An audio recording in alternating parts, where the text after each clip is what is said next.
Howdy! Welcome to Aspire Mountain Academy. I'm Professor Curtis, your instructor for this course in Introductory Statistics. In less than 10 minutes, this video provides practice in using StatCrunch to conduct hypothesis testing on a population mean. Let's get started. The example problem we're going to look at here involves discarded plastic from 1 week from 62 randomly selected households. So, in essence, we take the plastic and we weigh it, and so the average weight of the plastic that's thrown out by one house from the 62 sample is going to be 1.911 pounds. So almost 2 pounds of plastic. And you think about it, that kind of adds up, and that goes to the landfill. And of course, most plastics are not biodegradable. They're actually coming out with some really cool stuff nowadays. They actually have different types of plastic that are biodegradable, which I think is really cool. But anywho, most of the traditional plastics are not biodegradable, so that just adds it to the landfill, and yeah, it's just not a good thing. Anywho, sample standard deviation 1.065.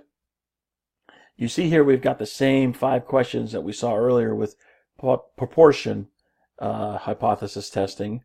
And these are going to be pretty standard questions when we're doing our hypothesis testing. So the claim that we're looking for here, that the mean weight of the discarded plastic is greater than 1.8. So once more, taking these questions one at a time, what are our hypotheses? Well, we're going to start out by thinking about the claim that's being made. What's the claim being made here? Well, the mean weight is greater than 1.8 pounds. Now with this in mind, we can actually start writing the null hypothesis. It is by definition a statement of equality. So we set mu equal to 1.8. And then the alternative hypothesis, typically we could take the claim, but there must be no semblance of equality in that claim statement.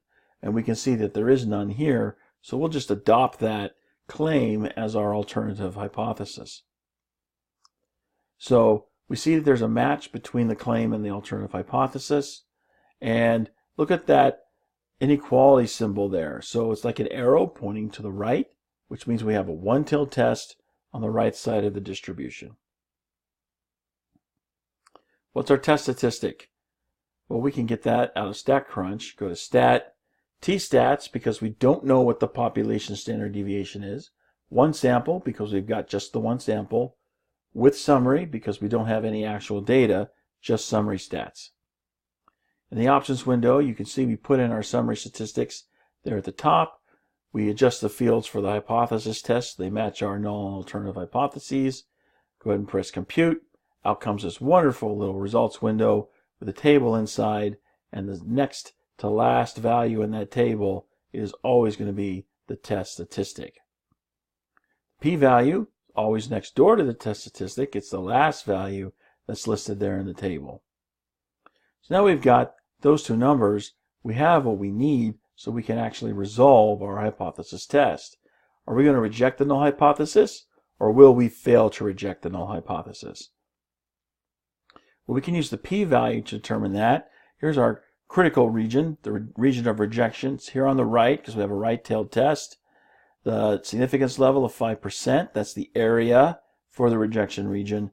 We can see our critical value here, 1.67. That's the boundary of our region of rejection. So we want to use the p-value to determine our hypothesis test.